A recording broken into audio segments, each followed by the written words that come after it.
Kata Ishak di ayat tersebut hanyalah tambahan, hanyalah sisipan, insertion yang dilakukan oleh mereka yang melakukan tahrif, yang menulis kitab Taurat yang awalnya tidak pernah ditulis. Kemudian sepeninggal Nabi Musa alaihissalam dan beberapa generasi setelah itu barulah dicoba kembali dilakukan penulisan Taurat itu. Nah, disitulah dilakukan tahrif atau penambahan kata Ishak di dalam kitab Kejadian pasal 22 ayat 2 ini. Jadi awalnya sebetulnya ayat ini berbunyi, ambillah anakmu yang tunggal yang kau kasihi, bawalah dia ke tanah Moria dan persembahkan dia di atas satu bukit yang akan aku tunjukkan kepadamu kelak. Jadi tidak ada nama anak disebutkan di situ. Allah hanya perintahkan kepada Nabiullah Ibrahim, ambil anakmu yang tunggal.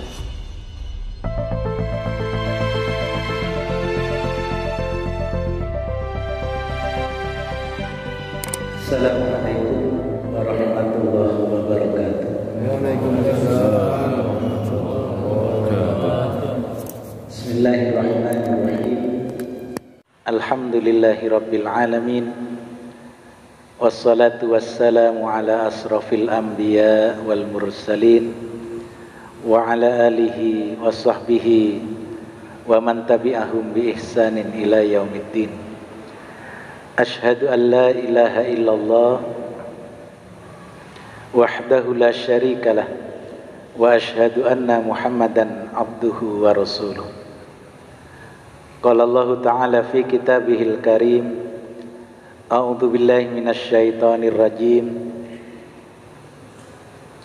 Wa idz ibtala Ibrahima rabbuhu bikalimatin fa'atammahunna qala inni ja'iluka linnasi imama qala wa min dzurriyyati qala la yanalu ahdi dzalimin. Wa qala aidan wa idh yarfa'u Ibrahimul qawa'ida minal baiti wa Ismail Rabbana taqabbal minna innaka antas sami'ul alim. Rabbana waj'alna muslimaini laka wa min dzurriyyatina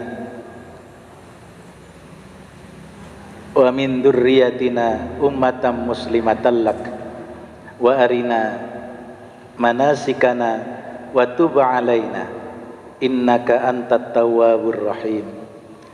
Rabbana wab'ats fihim rasulam minhum yatlu alaihim ayatik wa yu'allimuhumul kitaba wal hikmata wa yuzakkihim innaka antal azizul hakim.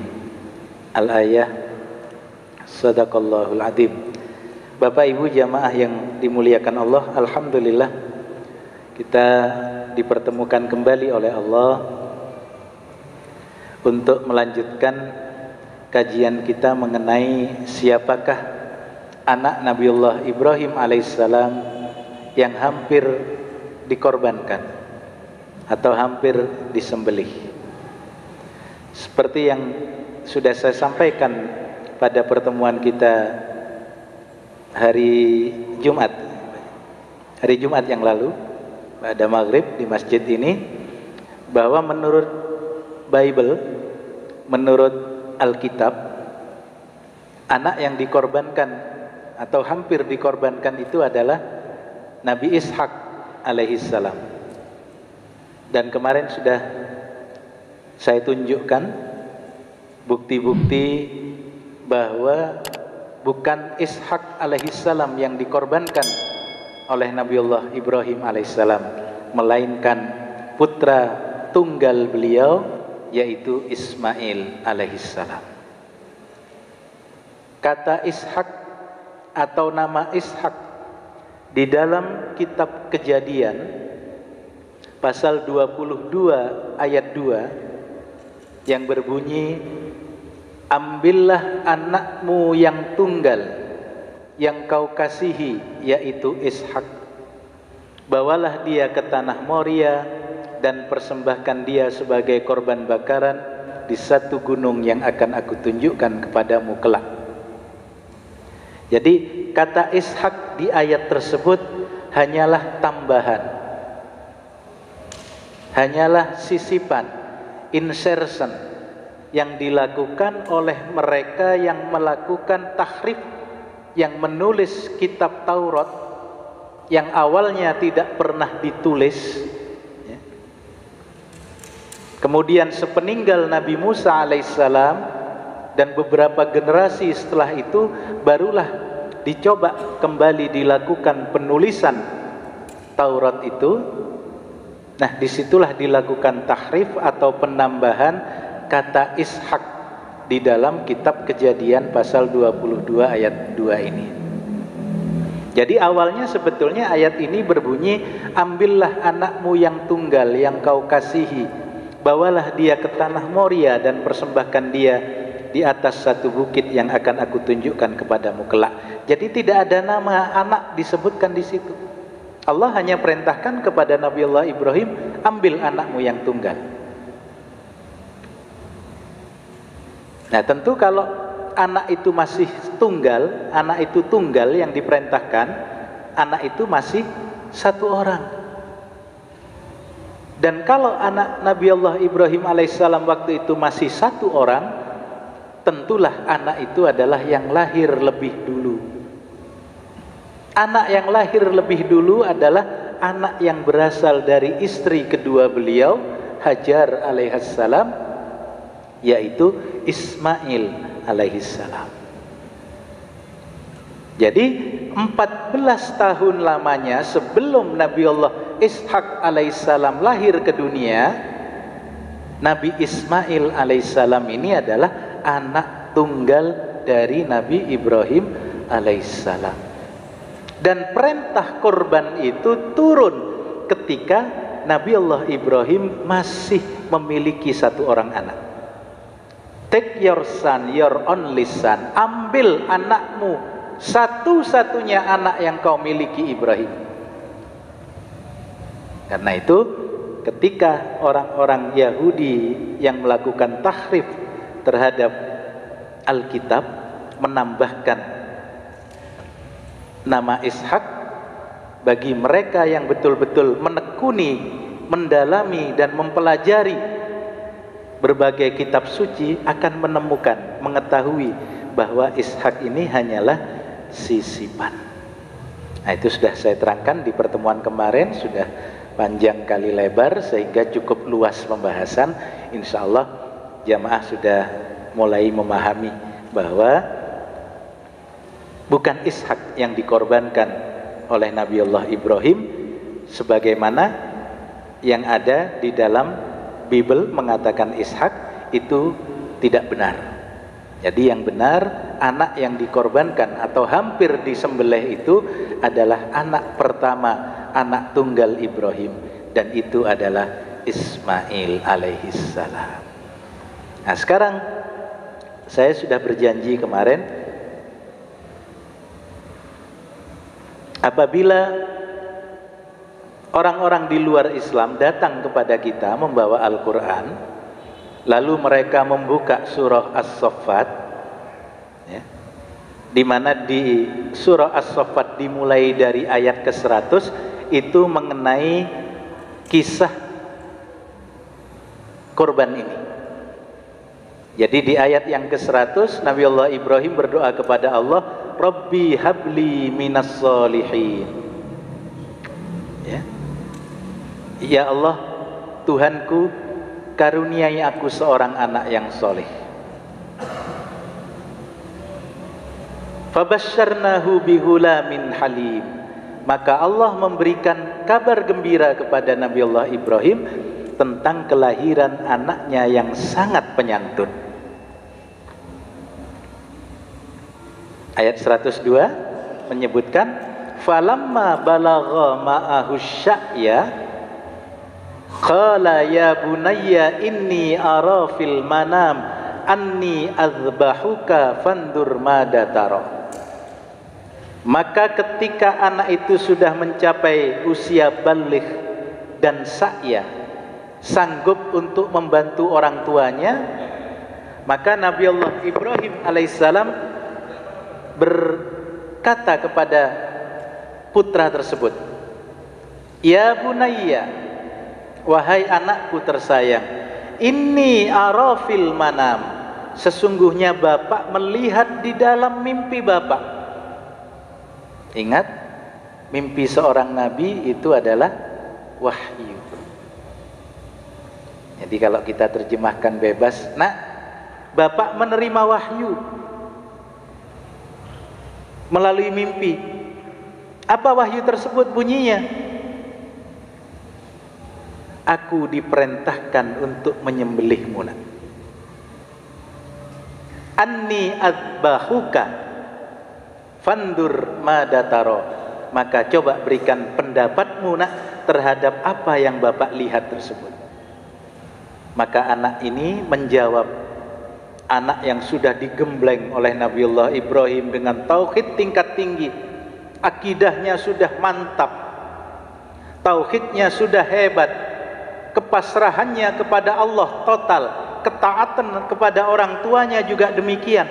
Maka si anak menjawab, "Ya abati fa'al ma tu'mar, satajiduni insyaallahu minas sabirin."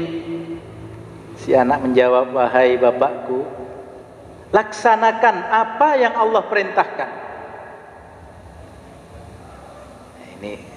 Ini gambaran, Pak, kalau sudah tauhidnya sudah tertanam, akidahnya sudah melekat, si anak menjawab, "Ya abatif alma tu'mar." Tapi kalau akidah tidak tertanam, tauhid masih goyang, orang tua ngomong seperti itu, maka si anak akan menjawab, secara hukum alam, Pak, yang namanya reboisasi itu, yang tua ditebang, yang muda tumbuh. Jadi bukan saya yang dipotong, bukan saya yang disembelih, Pak, seharusnya bapak yang disembelih. Ini kalau anak kaleng-kaleng dan orang tua gembreng-gembreng, Pak. Orang tua tidak menanamkan akidah yang benar, tauhid tidak diajarkan, ketaatan kepatuhan kepada Allah total tidak diberikan, ketaatan kepada orang tua dalam rangka menaati perintah Allah juga tidak ditanamkan, maka anak akan menjawab seperti itu. Tapi karena anak ini sudah digembleng oleh Nabiullah Ibrahim, si anak menjawab, "Ya abatif alma tu'mar, satajiduni insyaallah minas sabirin." Niscaya bapak akan mendapati aku dengan kehendak Allah termasuk anak atau orang yang sabar. Masya Allah, la quwata illa billah. Nah, ini baru sampai dengan ayat 111. Ayat itu berkisah tentang pengorbanan itu.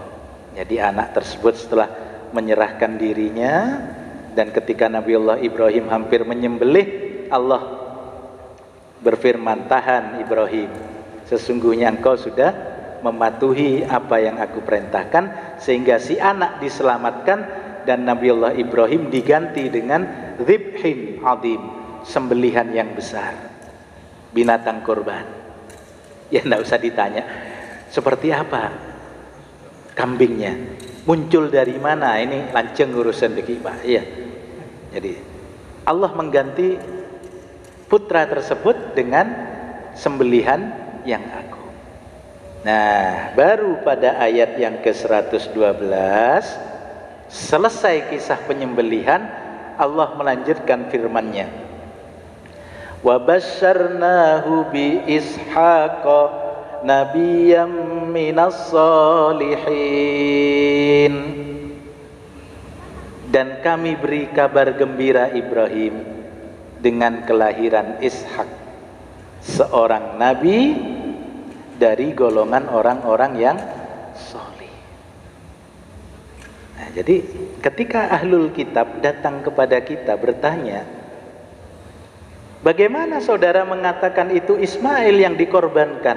Di dalam Al-Quran saudara ini tidak ada nama Ismail di situ.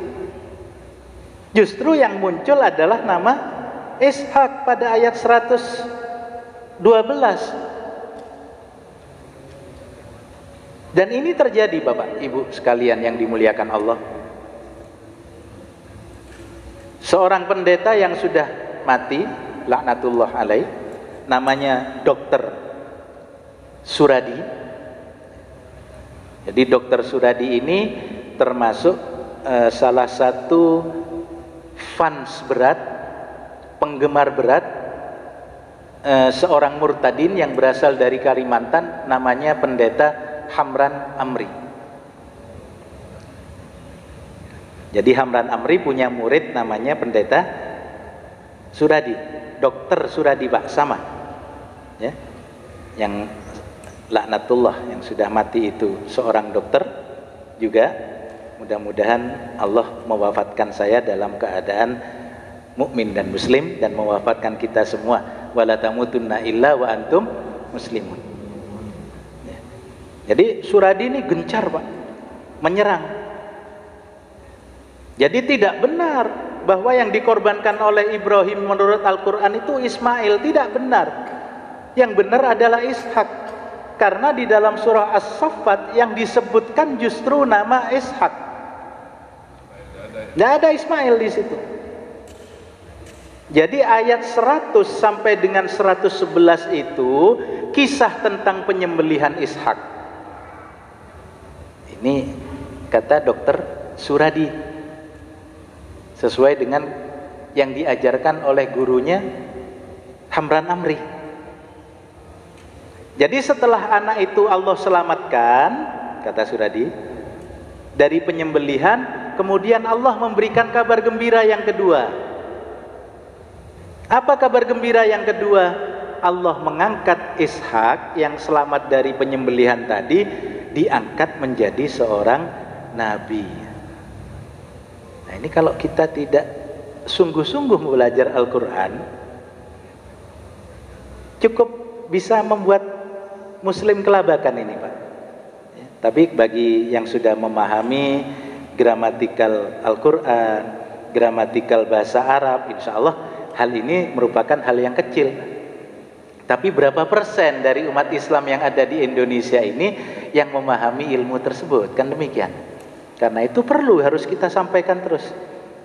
Dan insya Allah saya tidak akan bosan-bosan menyampaikan ini, terutama pada momen-momen menjelang Idul Adha. Karena memang ini momentum yang pas untuk menjelaskan siapa sebetulnya anak Nabiullah Ibrahim yang hampir dikorbankan itu.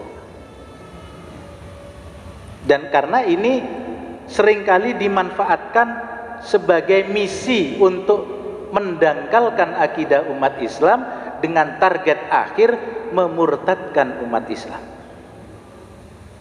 Kita bisa dilanjutkan dengan ayat 100. Kalau tadi kan jelas sudah 102-nya bagaimana Ismail menyampaikan kepada dialog dengan orang tua.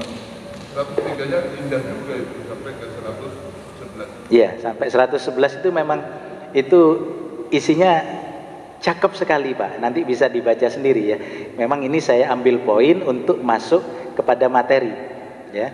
Jadi untuk memahami keindahan ayat itu nanti monggo bisa dibaca terjemahannya, dilanjutkan dengan tafsirnya. Indah sekali ayat itu. Dan memang itu harus dilakukan oleh umat Islam ya. Nah, ini memang saya ambil poin ayatnya. Jadi ayat berapa tadi? 100, 101, 102, memang langsung saya loncat ke ayat 112. Karena 112 ini yang ada nama Ishak di situ. Nah, bagaimana kita menjawab serangan kalangan misionaris seperti itu yang mengatakan bahwa tidak ada nama Ismail di dalam Al-Quran yang menerangkan bahwa Ismail yang disembelih. Justru yang ada adalah Ishak. Nah ini Pak. Nah mari bismillahirrahmanirrahim, saya akan berikan penjelasan. Mudah-mudahan ini menjadi tambahan ilmu bagi kita untuk menguatkan akidah kita dan untuk mendakwahi mereka ya. Jangan hanya disimpan sendiri, tapi harus kita dakwahkan ini. Kita dakwahkan kepada saudara kita sesama muslim, lebih-lebih kepada ahlul kitab ya. Mereka saja berani kok mendakwahi kita, Pak. Ya. Mereka mendakwahi kita berani, mereka menyerang kita berani lah. Kenapa kok kita takut? Kita diperintah oleh Allah, tidak ada larangan. Yang dilarang itu kalau kita tidak sopan, kita berlaku tidak hikmah. Wa mau'idatil hasanah itu memang tidak boleh. Tapi sepanjang kita dalam ranah dialogis, dalam ranah untuk menyampaikan kebenaran, itu diperintahkan oleh Allah. Qul ya ahlal kitab ta'alau ila kalimatin sawa'im bainana wa bainakum alla na'budu illallah wala nusyrika bihi syai'a wala yattahidu ba'duna ba'dan arbaba min dunillah. Ajak, seru mereka. Masalah sudah diajari, diajak, didakwahi, mereka menolak. Fa in tawallau faqulu syhadu bi anna muslimun. Katakan, saksikan bahwa kami adalah orang-orang muslim. Nah, ini kita harus menjawab ini. Jadi tidak benar kalau Anda mengatakan di dalam surah As-Saffat itu yang dikorbankan adalah Ishak. Salah. Justru kuncinya berada pada ayat 112 dan 113. Ayat 112 di situ berbunyi a'udzubillahi minasyaitonir rajim wa basyarnahu bi ishaqan nabiyyam minas sholihin. Dan kami beri kabar gembira Ibrahim dengan kelahiran Ishak, seorang nabi dari golongan orang-orang yang soleh. Kenapa kok saya terjemahkan, kok kita terjemahkan wa basyarnahu bi ishaq di situ adalah kelahiran Ishak? Ya. Yang pertama, wau di awal ayat itu wa basyarnahu itu yang biasa dikenal dengan wau ataf litartibi walittisali. Huruf wau yang menghubungkan dua peristiwa yang berbeda dalam waktu yang sangat singkat tanpa ada peristiwa lain yang memisahkan dua peristiwa tersebut. Jadi artinya apa? Setelah Allah memerintahkan pengorbanan anak yang pertama, lalu anak ini diselamatkan oleh Allah, maka Allah memberikan kabar gembira yang kedua dengan kelahiran anak berikutnya, yaitu Ishak. Jadi di situ adalah huruf wau ataf litartibi walittisali. Huruf wau yang menghubungkan dua peristiwa yang berbeda, tapi dalam waktu yang sangat singkat, dan antara peristiwa yang pertama dan yang kedua tidak ada peristiwa lain yang memisahkan. Jadi peristiwa pertama adalah penyembelihan anak Nabi Allah Ibrahim, peristiwa yang kedua kelahiran Ishak. Jadi siapa kalau begitu? Kalau Ishak baru lahir setelah peristiwa penyembelihan ini, baru Ishak lahir, siapa itu anak yang dimaksud? Jawabannya sama, anak yang pertama, anak sulung Ibrahim alaihissalam, yaitu Ismail alaihissalam. Tidak sampai di situ, Pak. Ya. Kelompoknya Hamran Amri dan pendeta Dr. Suradi ini masih menyerang ayat 112 itu. Coba terjemahannya yang asli seperti apa sih? 112 itu? 112 Haji? Dan kami beri dia kabar gembira dengan kelahiran Ishak, seorang nabi yang termasuk orang-orang yang soleh. Nah, ya. Jadi kata Hamran Amri dan Dr. Suradi, perhatikan. Ini adalah terjemahan curang dari umat Islam, katanya. Dr. Suradi. Ya. Kalau yang pertama kan Robbi habli minas solihin fabasyarnahu bigulamin halim. Ada kata gulam di situ. Aku beri kabar gembira dengan kelahiran seorang anak. Masuk akal katanya. Tapi pada ayat 112 tidak ada kata gulamun di situ. Langsung wabasyarnahu bi ishaq. Aku beri kabar gembira, itu mestinya aku beri kabar gembira dengan Ishak. yang aku angkat menjadi nabi dari golongan orang yang soleh, karena Ishak aku selamatkan dari penyembelihan. Nah itu argumentasinya orang-orang di luar Islam loh Pak ya. Dan itu harus kita jawab, bukan kita pukul ya. Harus kita jawab tentu dengan ilmu ya. Jadi ketika mereka mengatakan itu terjemahan yang keliru, nah kita katakan, makanya Mas belajar po'o ya. Mbok sesekali belajar bahasa Arab. Kata basyiro itu bukan hanya bermakna kabar gembira. Di dalam Al-Quran kata basyiro itu memang dipakai yang pertama dalam arti untuk kabar gembira. Surah Al-Baqarah, wabashiril ladzina amanu wa amilus solihati anna lahum jannatin tajri min tahtihal anhar kullama ruziku minha min samaratir rizqan qalu hadzal ladzi ruzikna min qabl wa utubihi mutasyabiha walahum fiha azwajum mutahharatu wa hum fiha khalidun. Artinya kabar gembira biasa itu Pak. Wabasyiril ladzina amanu, dan berikan kabar gembira kepada orang yang beriman dan beramal soleh, annalahum jannatin tajri min tahtihal anhar, dan seterusnya. Itu arti yang pertama. Basyiro bermakna kabar gembira. Arti yang kedua, basyiro itu bermakna kelahiran seorang anak. Dan itu ada dalam Al-Quran. Insya Allah dalam surah An-Nahl atau surah An-Naml. Saya lupa ayatnya. Wa idza busyira ahaduhum bil unsa kharru muswaddan wa huwa kadhib. Dan apabila mereka itu diberi kabar gembira dengan kelahiran anak perempuan, kharru muswaddan wa huwa kadhib, merah padam hitam wajahnya karena menahan marah. Itu Allah menggambarkan keadaan orang-orang Quraisy waktu itu ya.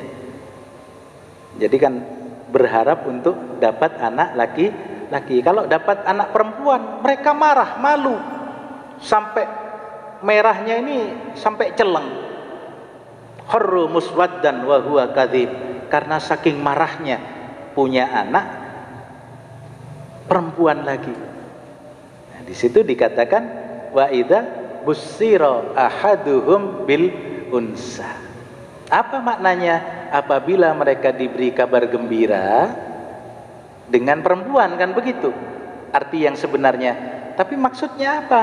Wa idza busyira ahaduhum bil unsa, apabila mereka diberi berita gembira dengan kelahiran anak perempuan, merah padam menghitam wajahnya karena menahan marah. Jadi tidak benar pendapat Anda yang mengatakan bahwa Ishak itu anak yang dikorbankan. Bagaimanapun Ishak anak yang kedua. Yang dikorbankan oleh Nabiullah Ibrahim adalah anak yang pertama. Dan kelahiran Ishak setelah terjadinya peristiwa pengorbanan ini. Makanya Allah berfirman, wa basyarnahu bi ishaqan nabiyyam minas solihin. Aku beri kabar gembira dia dengan kelahiran Ishak. Apalagi yang membuktikan bahwa anak yang dikorbankan itu adalah anak yang pertama? Ayat berikutnya 113. Wa barakna alaihi wa ala Ishaq wa min dzurriyyatihima. Wa barakna alaihi. Dhamir hi di situ, alaihi itu kembalinya kepada siapa? Kepada Gulamun Halim. Nah, itu sudah dijawab oleh beliau, ahlinya itu. Siapa alaihi di situ? Adalah Gulamun Halim. Siapa Gulamun Halim? Ismail alaihissalam. Paham nggih Bapak? Jadi wa barakna alaihi, dan kami berikan berkah atasnya. Siapanya di situ? Nya yang hampir dikorbankan tadi. Anak pertama Nabiullah Ibrahim. Kemudian siapa lagi yang Allah beri berkah? Wa ala Ishak. Kami berkahi juga Ishak. Dua pasangan. Dua orang anak Nabiullah Ibrahim, Ismail dan Ishak. Bagaimana kok kita mengetahui ini Ismail dan Ishak? Kelanjutan ayat, wa min dzurriyyatihima.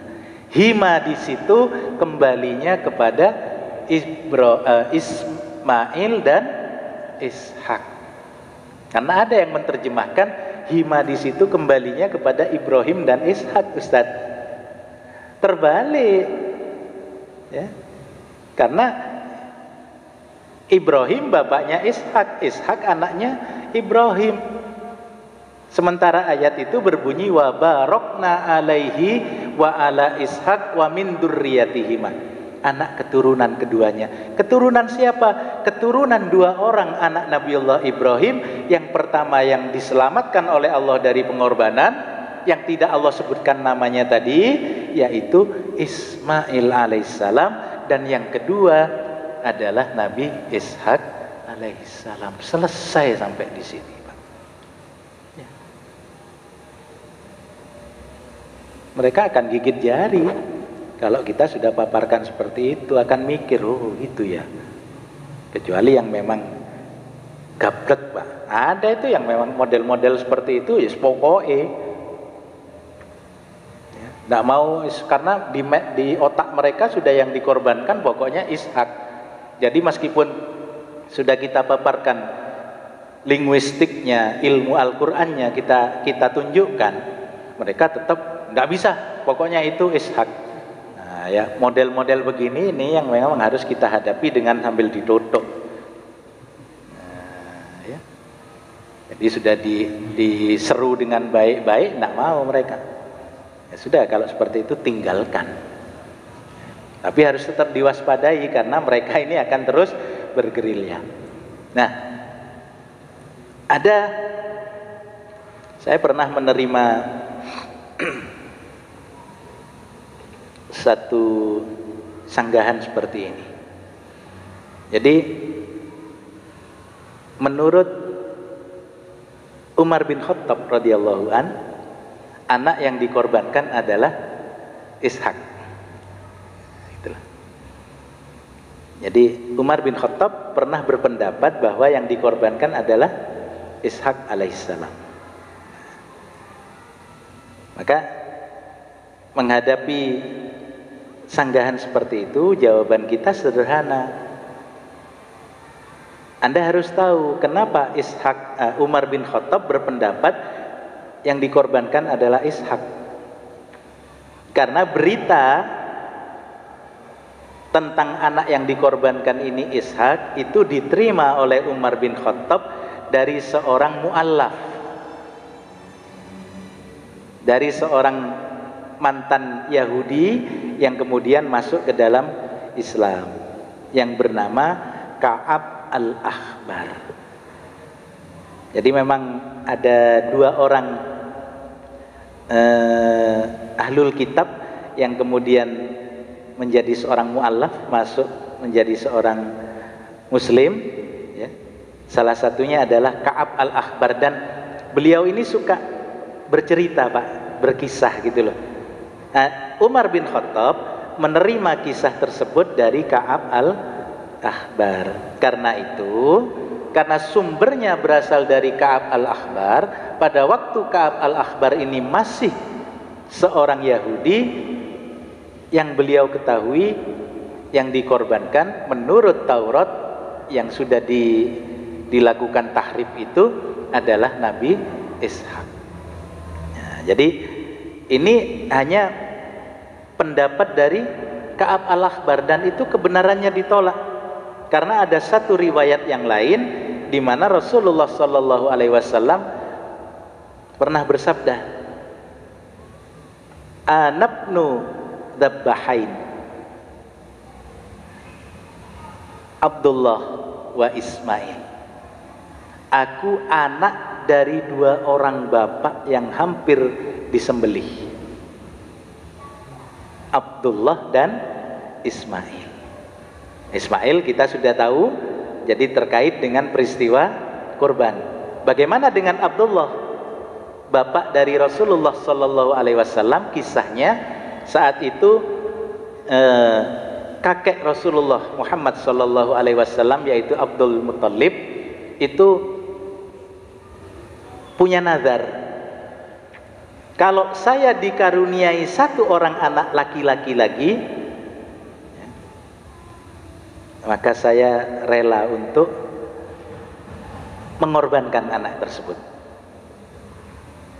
Nah, ternyata betul, Pak. Allah karuniai Abdul Muttalib seorang anak laki-laki yang paling tampan dari saudara yang lain. Dan anak itu bernama Abdullah, bapak dari Rasulullah Sallallahu Alaihi Wasallam. Nah, dilihat anaknya kok tampan, sepaling ganteng, yang pokoknya dibandingkan saudara-saudaranya yang lain, Abdullah memang luar biasa, sehingga bimbang Abdul Muttalib ini. Nah, ketika bimbang, bertanya kepada para ahli apa di situ, Ustaz, zaman dulu itu ahli-ahli nujum, ya, bagaimana ini? Saya mau membatalkan nadar saya. Nah, lalu kata para penasehatnya, jadi kamu harus undi, tuliskan 10 nama anakmu. Jadi Abu Thalib, Hamzah, Abdullah, dan yang lain-lain. Tulis, kemudian undi. Siapa yang keluar, maka itulah yang harus kamu serahkan. Diundi, keluar Abdullah. Bagaimana ini kok Abdullah? Bagaimana untuk membatalkan? Kamu harus ganti dengan 10 ekor onta. Diundi lagi. Sampai 10 kali undian tetap sampai 9 kali undian keluar nama Abdullah. Pada undian yang ke-10 barulah keluar kartu kosong. Nah, sehingga pada waktu itu Abdul Muttalib menyembelih 100 ekor unta, 90 untuk pengganti Abdullah, pengganti nadar yang undian tadi, kemudian yang 10 sebagai penebus dari nadar. Nah, ini tradisi jahiliyah, Pak, ya. Jangan ditiru seperti sekarang, ya. Nah, kalau sekarang kita punya nadar, tidak mampu bayar nadar, ya sudah, bagaimana? Puasa, ya Ustaz, ganti dengan puasa. Tidak kuat puasa, ya makanya jangan gampang-gampang nadar gitu loh. Jadi itu yang jawabannya. Jadi kalau ada yang mengatakan itu pendapat Umar itu hanyalah Israiliyat. Dan menghadapi Israiliyat, kita umat Islam ini punya sama seperti kemarin yang disampaikan oleh Rasulullah. Jadi kalau kamu mendengar kisah-kisah yang berasal dari ahlul kitab, yang pertama, teliti dulu. Kalau dia bersesuaian dengan Al-Quran, terimalah. Tapi kalau bertentangan dengan Al-Quran, tolaklah. Begitupun terhadap kisah-kisah Israiliyat. Ada Israiliyat yang memang pernah terjadi dan itu dilakukan oleh para Nabi Allah, sehingga itu masih bisa diterima sebagai iktibar, sebagai pelajaran.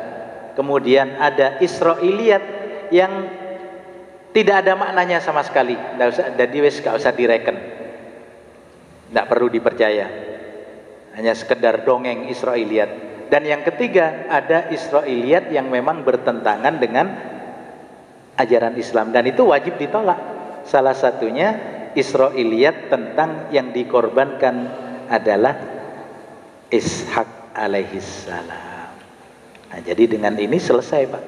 Jadi baik dari sisi kitab Taurat maupun dari Al-Quran, sebetulnya anak yang hampir dikorbankan oleh Nabiullah Ibrahim alaihissalam adalah Ismail alaihissalam dan bukan Ishak alaihissalam. Kenapa kok mereka mati-matian menginginkan Ishak seperti yang saya sampaikan kemarin, yang mereka harapkan adalah janji Allah pada kitab Kejadian pasal 22 ayat 18, dari anak yang hampir kamu korbankan ini Ibrahim, seluruh dunia akan diberkati. Anak ini akan menjadi berkat bagi dunia, dan itu adalah Ismail. Ismail menurunkan juru berkat terakhir bagi semesta alam. Ismail, ya, Ismail menurunkan juru berkat terakhir, Pak, yaitu Muhammad sallallahu alaihi wasallam. Di ayat yang saya baca di awal tadi, wa idzi batala Ibrahim rabbuhu bikalimatin fa'atammahunna qala inni ja'iluka linnasi imama qala wa min dzurriyyati qala la yanalu ahli dzalimin. Jadi Nabi Allah Ibrahim diangkat oleh Allah. Allah uji Nabi Allah Ibrahim untuk dijadikan seorang imam. Para mufassirin menjelaskan ujian terberat bagi Nabi Allah Ibrahim adalah ketika diperintahkan untuk menyembelih putranya Ismail. Makin jelas Ismail di situ ketika kita membaca wa idz yarfa'u Ibrahimul qawa'ida minal baiti wa Ismail rabbana taqabbal minna innaka antas samiul alim. Nabi Allah Ibrahim dan Ismail alaihissalam mendirikan kembali pondasi Baitullah, lalu berdoa rabbana taqabbal minna innaka antas samiul alim. Salah satu doa yang dijawab oleh Allah beberapa abad kemudian adalah doa setelah itu, Rabbana waj'alna muslimaini laka wa min dzurriyyatina ummatan muslimatan lak wa arina manasikana wa tub alaina innaka antat tawwabur rahim. Nabi Allah Ibrahim berdoa, ya Allah, tunjukkan kepada kami cara ibadah haji kami. Ditunjukkan oleh Allah. Manasikana. Doa yang ketiga, Nabi Allah Ibrahim berdoa, Rabbana wab'as fihim rasulam minhum yatlu alaihim ayatika wa yu'allimuhumul kitaba wal hikmata wa yuzakkihim innaka antal azizul hakim. Apa doa Nabi Allah Ibrahim? Ya Allah, Rabbana wab'as fihim, bangkitkan di tengah-tengah mereka, Rabbana wab'as fihim rasulam minhum, seorang nabi dari kalangan mereka sendiri. Maksudnya apa? Dari kalangan Bani Ismail sendiri. Ya Allah, bangkitkan seorang nabi. Apa fungsi nabi tersebut yang diminta oleh Nabi Allah Ibrahim? Rabbana wab'as fihim rasulam minhum yatlu alaihim ayatika wa yu'allimuhumul kitab wa yuzakkihim, supaya nabi tersebut membacakan ayat-ayatmu, mengajarkan ilmumu kepada umatnya, wa yuzakkihim, dan mensucikan mereka, ya Allah. Dan itu baru diangkat, dikabulkan oleh Allah ribuan tahun kemudian ketika lahir dari keturunan Ismail alaihissalam, seorang nabi di tanah Mekah, dari keturunan Abdul Muttalib, dari keturunan Abdullah dan Aminah, seorang bayi laki-laki yang bernama Muhammad. Pada usia 40 tahun Allah angkat menjadi seorang nabi dan rasul, rahmatan lil alamin, sebagaimana janji pada Kejadian pasal 22 ayat 18 tadi. Dia akan menjadi berkah bagi alam semesta. Karena itu bersyukur kita kepada Allah telah ditakdirkan menjadi seorang mukmin dan muslim. Mudah-mudahan kita terus teguh di dalam iman dan Islam, dan kita terus teguh berada di atas sunnah Rasulullah Muhammad sallallahu alaihi wasallam, berada di atas agama yang Allah